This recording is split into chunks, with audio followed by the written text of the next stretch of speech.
Hello everyone and welcome back. I'm Duke Silver and this is going to be the recap of our 4th retro review bracket.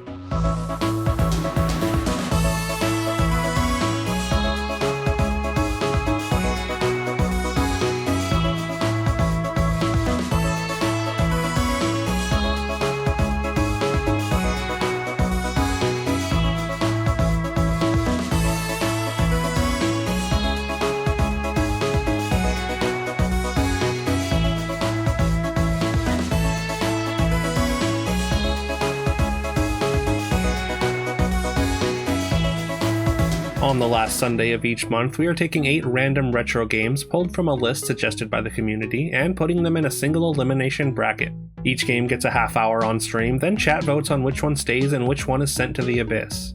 If you want to watch live, hit the follow button over at twitch.tv/Duke_Silver or subscribe here to keep up to date with my recaps. If you want to add a game to our growing pool of retro titles, you can leave a game in the comments or join the Discord and leave a suggestion in the Retro Suggestions channel. Also, our current list of games can be found pinned in that same channel. Alright, our bracket this time includes Yu-Gi-Oh! Forbidden Memories for the PlayStation 1, Kid Icarus for the NES, Bart vs. the Space Mutants for the NES, Super Mario World for the SNES, Dr. Slump for the PlayStation 1, Toe Jam and Earl for the Sega Genesis, World Class Track Meet for the NES, and finally Bill Lambier's Combat Basketball for the SNES. Matchup 1 is Yu-Gi-Oh! Forbidden Memories vs. Kid Icarus. Kid Icarus is a classic, if not lesser known platformer on the NES, while Yu-Gi-Oh! Forbidden Memories is the earliest Yu-Gi-Oh! Game and does not follow the same rule set as the real-life card game as far as I can tell. The game starts off very easy as we demolish a couple opponents in very quick fashion, but after those there's a somewhat sharp difficulty spike. The game expects you, through trial and error, to figure out what cards to fuse into competitive monsters to be able to deal with the enemy's immediately stronger cards, as well as a rock paper scissors guardian sign system. We definitely didn't have enough time to work out how the systems function, unfortunately, but I would say I still had some fun with it. The chat spoke though, and Kid Icarus starts the bracket off with a commanding win, beating Yu-Gi-Oh! 5-1. Matchup 2 is Super Mario World vs. Bart vs. the Space Mutants. Look, Super Mario World needs no introduction. This is a classic among classics and the clear favorite going into this bracket. Bart vs. the Space Mutants, on the other hand, is a side-scrolling puzzle platformer.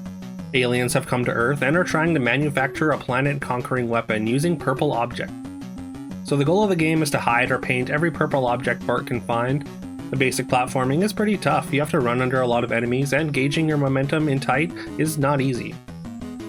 Some of the puzzles are pretty creative though. This seems like a game if you had it as a kid with a lot of time, there would be a lot to discover.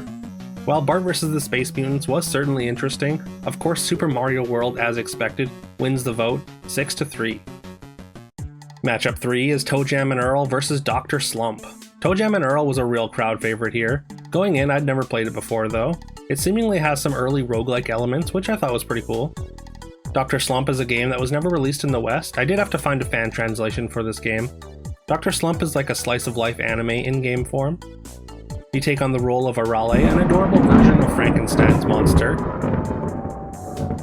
It's moving. It's alive. Oh, it's alive.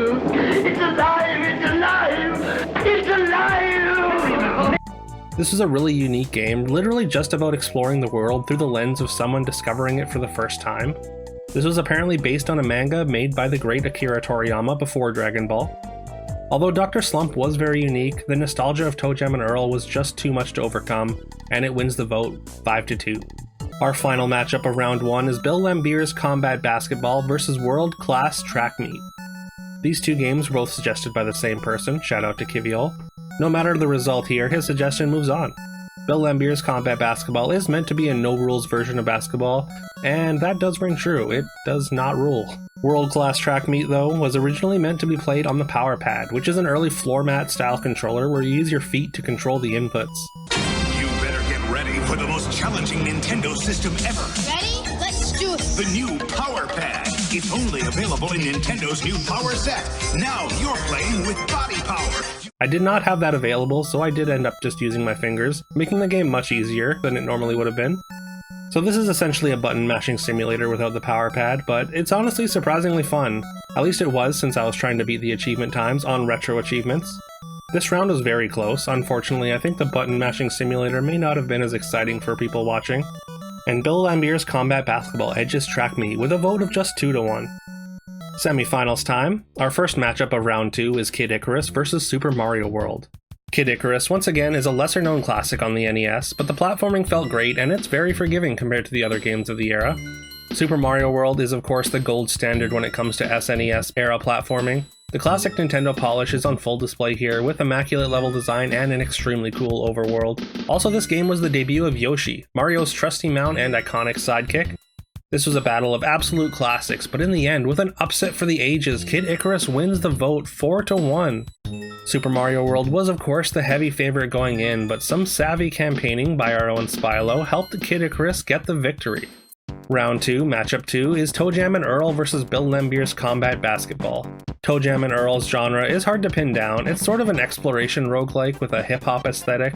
Bill Lambier's Combat Basketball is barely basketball. I think the bones for a fun game exist within this game. The addition of tackles and court hazards would be really fun if the rest of the gameplay wasn't so one-dimensional. The entire gameplay loop consists of just tackling over and over until your player is the last one standing. There doesn't seem to be much strategy outside of be the last one to hit the tackle button. This vote wasn't even close, as ToeJam and Earl get the shutout, beating Combat Basketball 5-0. Our last matchup of the day is the giant killer Kid Icarus versus ToeJam and Earl. ToeJam and Earl, again, is an exploration-based game. The goal is to ascend floors and find pieces of the titular character's ship so they can get off what looks like Earth. The floors seem to be procedurally generated, and you find random assortments of items to help or hinder your progress. Two hallmarks of a lot of modern roguelikes. The game is a bit unwieldy though, but is absolutely full of charm. A lot of the items you get augment your movement, and with a full map hidden by a fog of war type effect, it's really easy to, let's say, get over-ambitious with your exploration. Overall though, this game was a lot of fun, and I can see why it was such a crowd favorite. Kid Icarus surprised me with how well it played. The platforming feels good, and as I said previously, it is very forgiving compared to games of the era. You can't get a game over, and each new level yields a password you can use to return to that point in your next session. Even though this game isn't particularly punishing, it still isn't a cakewalk. In our time, I did fail to progress past World 1-2, mostly due to failing to slow my own momentum multiple times in the same spot. Also, I think the game incorporates the screen wrapping into the platforming in interesting ways. Alright, it's time for the final vote. I think this definitely could have gone either way, but if Kid Icarus can defeat the Titan Super Mario World, it stands to reason it can be victorious here. And that's exactly what happens. Kid Icarus wins the bracket over ToeJam and Earl with a vote of 4-2. And there we have it. Kid Icarus is the winner of our 4th Retro Review bracket. We have had a couple slightly longer games in a row with Alundra and Fatal Frame, so it's nice to get what I would describe as a lighter game for our playthrough this time. Kid Icarus was featured in the Nintendo World Championships NES edition, which came out recently and was pretty fun to watch. I had never played Kid Icarus before this stream, so I'm excited to really dig into it. Thank you once again for checking out this recap of our bracket stream. I hope you have a fantastic rest of your day, and I will see you next time.